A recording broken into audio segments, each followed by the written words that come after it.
Hi everyone, my name is Juhi Patil and I'm a DynamoDB Specialist Solutions Architect here at AWS.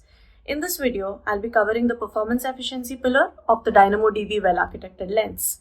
So let's get started. The performance efficiency pillar focuses on using computing resources efficiently to meet the current requirements and to maintain that efficiency as requirements change. One of the key considerations for this pillar is to evaluate if the workload at hand is OLTP or not. As you may know, DynamoDB is a key value store, so it cannot natively support analytical queries or aggregations as required by OLAP workloads. Also, DynamoDB is optimized for compute, unlike relational databases that are optimized for storage. So we work backwards from our access patterns to pre-build items in the format that they need to be retrieved in. It is important to know most of our access patterns before we jump into modeling so that we can choose appropriate partition keys. DynamoDB scales horizontally, so it is important to choose partition keys that enable horizontal scaling. If partition keys are a low cardinality attribute, for example, they can cause scaling bottlenecks. We also recommend design best practices to avoid such bottlenecks and avoid throttling of requests as a result. Next, it is very important to identify suitable throughput mode for performance efficiency. Some workloads are more spiky and random, while there are others that are more predictable and they change gradually. Based on such characteristics, we decide which throughput mode best serves our traffic. Another important design consideration is client-side SDK tuning. This is primarily for latency optimization. Load testing largely helps identify any room for SDK tuning. Lastly, if the workload uses caching, we must use a suitable caching strategy. If DynamoDB Accelerator or DAX is the caching service in use, we recommend monitoring and right-sizing DAX clusters as per the workload at hand. Let's jump into the details of these considerations now. We'll start with the basic DynamoDB concepts. DynamoDB is a serverless NoSQL database service. So you work with tables instead of instances or clusters. Table is a collection of items, and items can be thought of as analogous to rows in relational databases. DynamoDB being a key value data store, a key uniquely identifies each item in your table. The key can either be a simple primary key in terms of the partition key, or it can be a composite primary key in terms of the partition key and sort key. Partition key determines the physical location of your data. It is mandatory and it should be a high cardinality attribute to ensure even distribution of your data. Optionally, you can specify a sort key as well. In this case, your primary key is composite, which means the combination of partition key and sort key uniquely identifies your items. Sort keys are used to model one-to-many relationships, which means one partition key value can be associated with multiple sort key values. And sort keys enable you to perform range queries such as greater than, less than, begins with, and so on. Let's look at global secondary indexes or GSIs now. These are a copy of your table organized in a different manner. You can choose any arbitrary key schema for your GSI. DynamoDB is responsible for populating items on your GSIs asynchronously, so you cannot write directly to your GSIs. Items from the table are propagated to the GSI only if GSI key attributes are present on the items in the table. GSIs are maintained as separate DynamoDB tables. You should configure enough write capacity on your GSIs so that they cope up with the write activity on your table. And you should also make sure that the GSI partition key is high cardinality so that GSIs don't end up being a scaling bottleneck. You don't want something like an order status to be your GSI partition key, for example, because the partition key is used to figure out where your data is going to be stored. And if you're inserting 10,000 orders per second with a status new, that's all going to end up in one DynamoDB partition if the order status is your partition key. You can have up to 20 GSIs on your table, and their capacities are independent of the base table. Let's understand what capacity units are now. When we say 1 WCU or 1 write capacity unit, it stands for 1 write per second of an item up to 1 KB in size. For reads, you have two consistency options. A strongly consistent read is 1 read per second for an item up to 4 KB in size using 1 RCU or 1 read capacity unit. And eventually consistent read is 1 read per second for an item up to 8 KB in size, or it can be defined as 2 reads per second of items up to 4 KB in size using 1 RCU. Now DynamoDB being NoSQL, it scales horizontally and the unit for scaling is called a partition. A table is divided into multiple partitions depending on the storage, read and write capacity. Each partition can handle up to 3000 read capacity units, 1000 write capacity units, and 10 GB of data. Let's look at the partition key and item storage in play now. Suppose you have a table storing data about orders. On the right hand side, you can see that the key space is divided into corresponding subsections or partitions. Order ID is the partition key here. The partition key value is hashed to determine the physical location of the item in the key space. So hash of 1 comes out to be 7B here. 7B falls between 55 and AA, so this item sits in partition B. Similarly, hash of 2 comes out to be 48, which is between 00 and 55, which corresponds to partition A. And lastly, hash of 3 comes out to be CD, so it ends up in partition C. You can see that the hashing algorithm randomly distributes data to different partitions despite having incremental values in the partition key. The hashing algorithm is not configurable. It is a part of the managed service by default, and it ensures high entropy for highly cardinal partition key values even if they are incremental. Let's look at this interesting feature called adaptive capacity. Suppose you have one partition in your table initially and you're driving disproportionately high amount of traffic for two items, foo and bar in this case. Adaptive capacity proactively monitors such situations and tries to isolate high traffic items onto their own partitions. So you can see that foo and bar have their own partitions now. Say you continue driving high traffic to foo. DynamoDB redistributes this traffic again, and you have all these different partitions that are equally sized and balanced in terms of traffic now. As a developer, you didn't have to change a single thing, no code changes, no data changes. DynamoDB literally adjusts to fit your usage patterns. This can ultimately result in a single key on a single partition, which shifts the limits from 3000 RCUs and 1000 WCUs per partition to 3000 RCUs and 1000 WCUs per key, per item. This auto-partition functionality will not be performed in some cases where it won't help. For example, in cases where there is high write throughput with the same partition key and monolithically incrementing sort key, like current timestamp, the heat will just move over the partition and splitting the partitions will not help. Also, the split isn't immediate and requires high traffic over periods of time. In the meantime, throttling may occur. That's why our data modeling should not be dependent on these auto splits. One other case where this split does not work is when tables have a local secondary index. Let's explore the data modeling aspect now. DynamoDB is suitable for OLTP and key value workloads. It does not support aggregations or joins to facilitate OLAP workloads. We first understand the use case, the various entities involved in the use case, and their relationships with each other. We then identify and document various access patterns that our table is expected to serve. We follow an access patterns first approach to data modeling. We pre-build aggregated items as our application would need to read them. NoSQL is optimized for compute, so we do not normalize the data and then perform joins on it. Instead, we build the data model according to the access pattern and store related data together. We try to keep the number of tables to minimum. We start with one table and determine the partition key and sort key for that table. Then we check if secondary indexes are needed to support the remaining access patterns. We then document how each identified access pattern is handled by our design. It is important to validate the design, iterate through it, and test the design to see if it satisfies all the access patterns as they change with time. It is very important to choose the right partition key for your table. It should be a high cardinality attribute to ensure even distribution of data across the key space. This helps avoid throttling of requests due to hotkeys and hot partitions. It also helps us build targeted queries to enable horizontal scaling. Since DynamoDB is serverless, we talk about workloads in terms of read and write requests as opposed to instances or servers.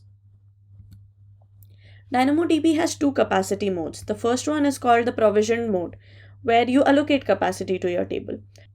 You have an option of using auto-scaling, where you specify the minimum and maximum expected traffic on your table. The capacity is adjusted as per consumption, and you can also configure a target utilization threshold to determine if scaling is needed. The second one is called the on-demand mode. It is a pay-per-request mode, so no capacity allocation is required. DynamoDB automatically scales to handle increasing traffic. Now a valid question is, what is a suitable mode for your workload? The provision mode is suitable for traffic that changes steadily and where there are no sudden bursts of traffic. It works well for predictable workloads or events with known traffic. You would typically opt for on-demand mode when you have new unprecedented workloads.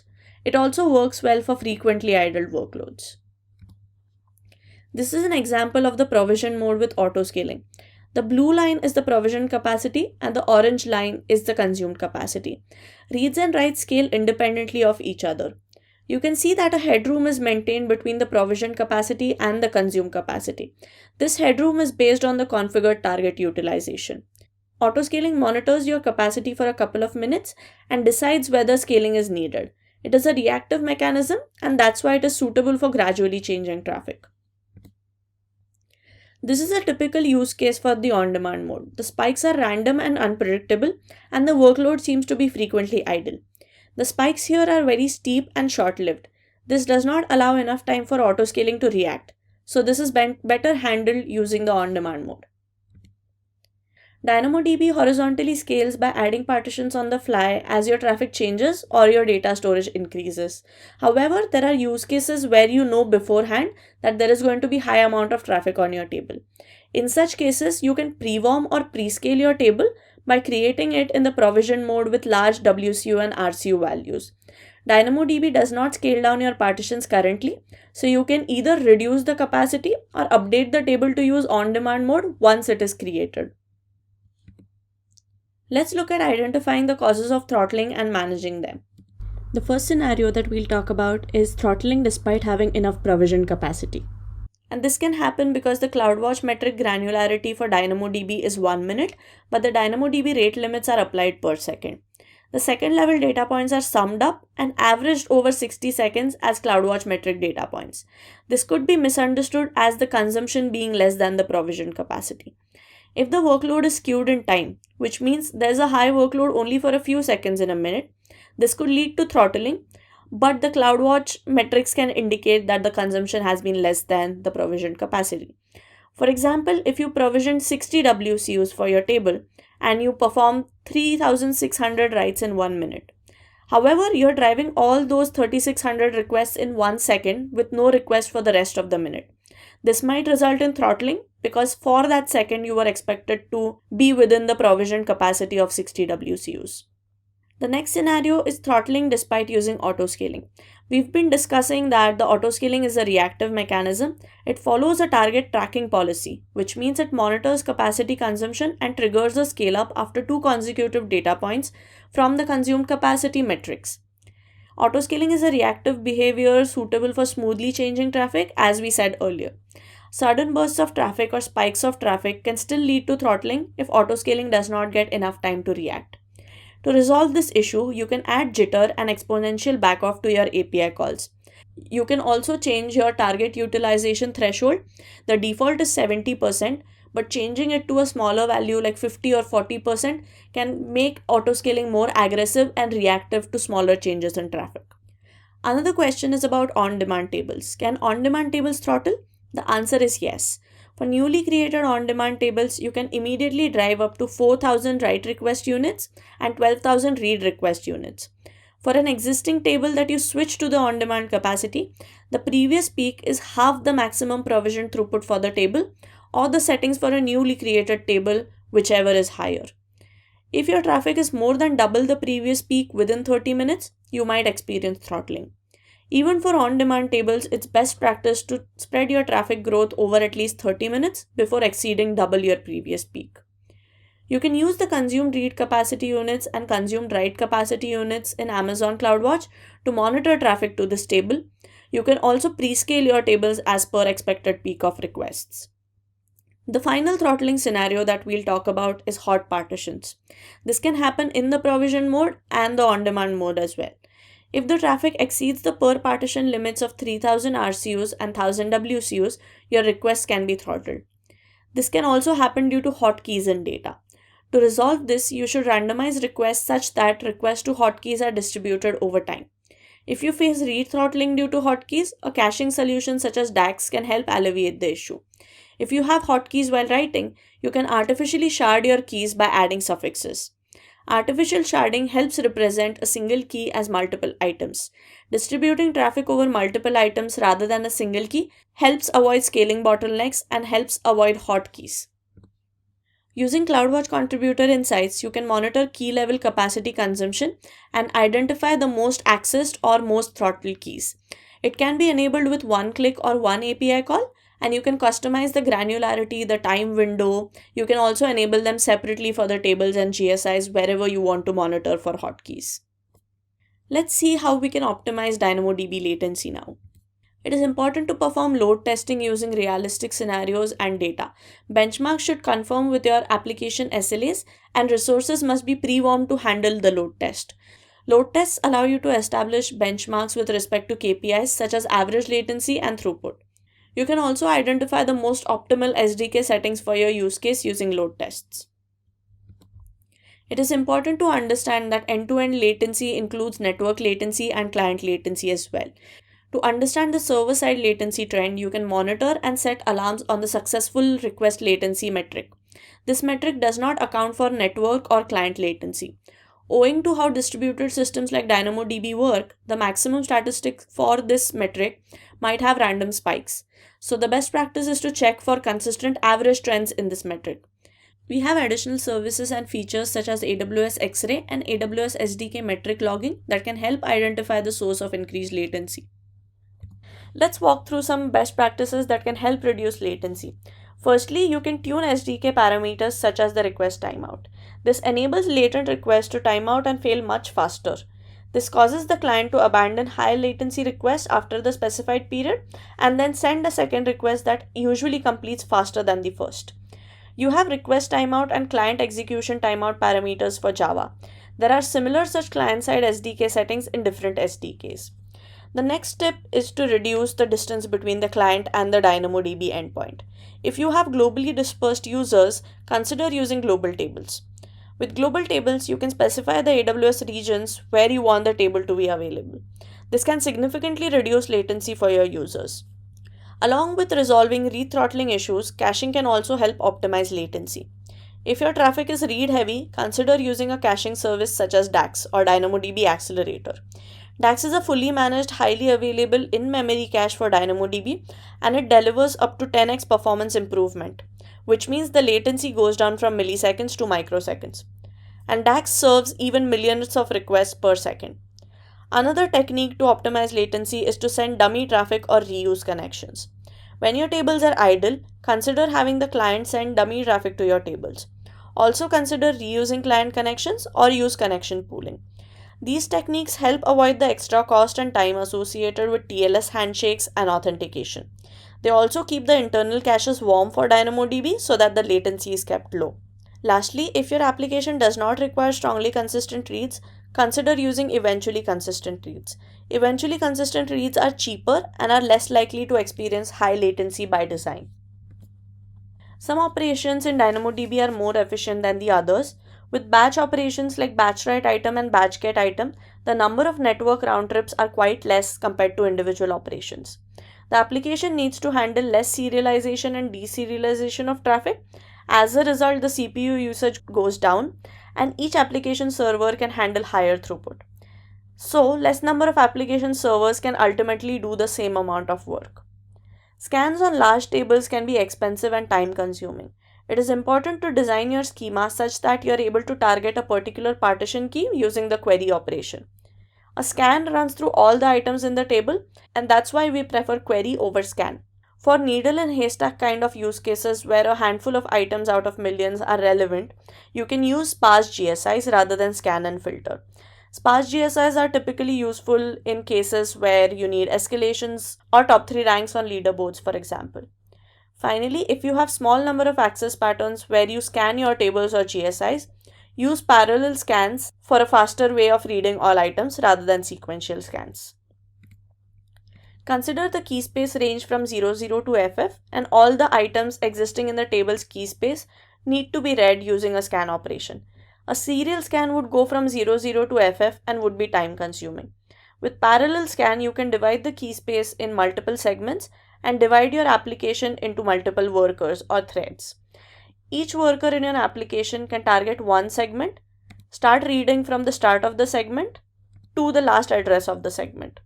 These workers read parallelly, and this results in a speedier and performance scan. The total number of segments in the parallel scan can be configured by you depending on the number of available workers in your application. Most workloads are satisfied by the typical single-digit millisecond average latency provided by DynamoDB. However, there can be some use cases where there are repeated set of reads or hotkeys or the microsecond latency requirement. In such cases, it might be beneficial to use caching. There can be different ways of using a cache. Side caches are general purpose caches that are decoupled from the underlying data store. The application first tries to read from the cache. If there is a cache miss, the application tries to fetch the data from the underlying data store. To ensure that the data is present for the subsequent read, it is written to the cache after the cache miss. It is important to note that this design is associated with penalties because the cache does not sit in line with the underlying database. So it can result in multiple round trips and additional connection handling. The second caching strategy is called the read-through cache. DAX is a typical read-through cache. A read-through cache sits in line with the database and fetches item from the underlying data store when there is a cache miss. The items are then returned directly from the cache for a cache hit. The technique of populating the cache only when data is requested is referred to as lazy loading. Similar to a read-through cache, a write-through cache also sits in line with the database and updates the cache as data is written to the underlying data store. DAX is a write-through cache as well. As soon as write to the underlying data store is successful, the new data is populated in the cache for any subsequent reads. If the write is unsuccessful, the exception is returned to the application without writing the new data to the cache. This makes sure that your underlying data store and cache are in sync. With write-through caches, you don't have the additional overhead of writing or testing cache population or invalidation logic. Writes have a slightly higher latency with write-through caches because of the additional hop, but it makes sure that the data is consistent between the underlying data store and the cache. The last strategy is to use a write back or write behind cache. Here the data is written to the cache directly, and there is a background process which populates the underlying data store with the data written in the cache. The main drawback of write back caches is the risk of data loss due to writes being asynchronous. We've been talking about DAX for a while now. DynamoDB Accelerator or DAX can be used as a read-through or write-through cache as we talked earlier. It is fully API compatible with DynamoDB, because of which it seamlessly intercepts the API calls that an application would normally make to DynamoDB. This makes sure that the reads and writes are both reflected from the cache. The benefits of using DAX include latency in microsecond, throughputs of millions of requests per second, alleviation of hotkey issues, and potential cost savings by reducing the provisioned read capacity on DynamoDB. Last but not the least, managed cache population and invalidation logic come as a part of the service. With DAX, it doesn't matter what read distribution is. The first request will be sent to the DynamoDB table, but every subsequent request is fulfilled from memory. DAX clusters reside in your VPC, and you can configure the instance class and number of instances in your DAX cluster. Some portion of the memory in each cluster node is used as the item cache, and the item cache serves getItem and batch getItem requests. Some portion of the memory is used as the query cache to cache responses from query and scan operations. The DAX client in your application issues a getItem request to your DAX cluster. DAX tries to read the item from the item cache. If the item is found, DAX returns it back to the client. If there is a cache miss, which means the item is not in the cache, DAX performs an eventually consistent getItem against the underlying DynamoDB table. The item returned by DynamoDB is then cached in the item cache and returned to the application. If there are multiple nodes in the cluster, the item is replicated to all the other nodes in the cluster. Let's look at the flow of a write request with DAX. Say a user Alice sends a request to update an item in the product catalog table. DAX forwards this request to DynamoDB and the update succeeds. DAX then writes the item to the item cache and returns a successful response to Alice. From that point on, until the item is ultimately evicted from the cache, any user who reads the item from DAX sees Alice's update.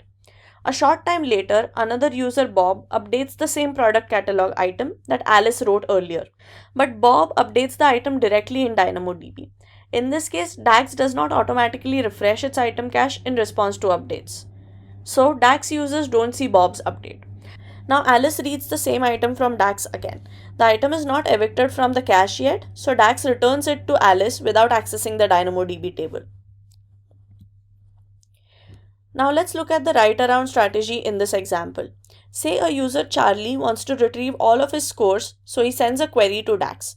Assuming that this query has not been issued before, DAX forwards the query to DynamoDB for processing. It stores the results in the DAX query cache and then returns the items to Charlie. The result set remains available in query cache unless it is evicted. Now suppose Charlie plays the Meteor Blaster games and achieves a high score. Charlie sends an update item request to DynamoDB, modifying an item in the game score table. Because the request was sent to DynamoDB directly, the item cache is not updated. Even if Charlie sends the update item request via DAX, the item cache gets updated but the query cache does not.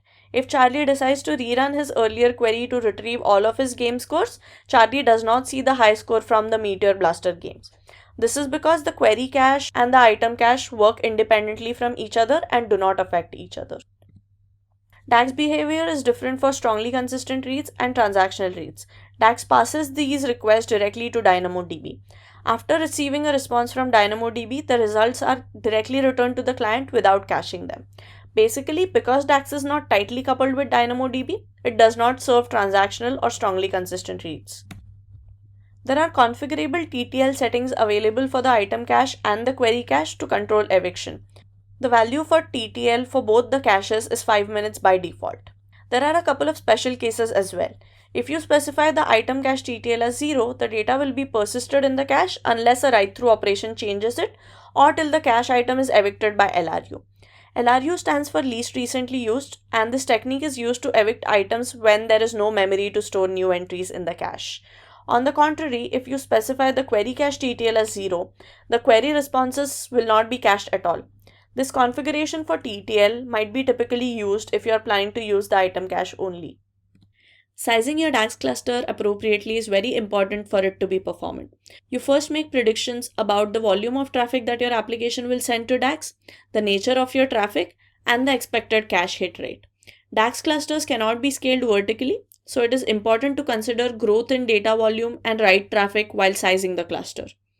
As a next step, you create a cluster and send traffic to it mirroring your estimates from the previous steps. There can be multiple iterations of this step till you find a suitable cluster configuration. Note that you can add more nodes and remove nodes on the fly as your traffic changes, but you cannot change the instance class or scale your DAX cluster vertically. Finally, while your application is using DAX in production, you should monitor the cluster continuously to validate that it is still scaled correctly as your workload changes. More details about monitoring are discussed in the operational excellence pillar. To wrap up, these are the typical questions that will help us figure out if there's further room to optimize performance. The first question to ask would be about your access patterns. To reiterate, we are focusing on compute. Knowing access patterns beforehand helps us design the model such that you can fetch required data with minimum number of lookups. Having information about the nature of your traffic helps you decide the suitable throughput mode. It also helps you decide whether any pre-scaling is required or if caching should be used. The next question about data access can indicate whether you can substitute scans with corresponding queries, and whether there's room to use batch operations instead of individual requests, and if you should deploy a multi-region setup or a single region setup. DynamoDB has a feature called Global Tables which enables multi-region active-active setups. This feature will be discussed in detail in the reliability pillar. Latency is an important aspect of performance. We talked about considering the effect of client-side and network latency along with server-side latency. We also discussed the various latency optimization techniques such as reusing connections, using global tables, using caching, and so on. We discussed the various scenarios in which throttling can occur and how we can manage and resolve throttling. The next point is about scan. Ideally, we should only scan sparse GSIs and design for targeted queries. But in those small number of inevitable scan operations, it is a good idea to use parallel scans for better performance. Finally, we had a section about when to use caching and what are the different caching strategies. If you are using DAX as a read-through or write-through cache, it is important to right-size your cluster and choose the correct configuration for TTL and instance class. It is also important to consider that DAX cannot be scaled up vertically, so you should factor in dataset size growth and the increase in write traffic for your DAX cluster. You can monitor different CloudWatch metrics for your DAX cluster to understand if more nodes need to be added to your cluster or if your cluster is over provisioned. You also have other metrics for cache eviction, cache hits, cache misses, the CPU utilization, and so on. The operational excellence pillar will talk about the important DAX metrics in more detail. With that, we are at the end of this video. Please watch out for more videos covering the other pillars. Thank you.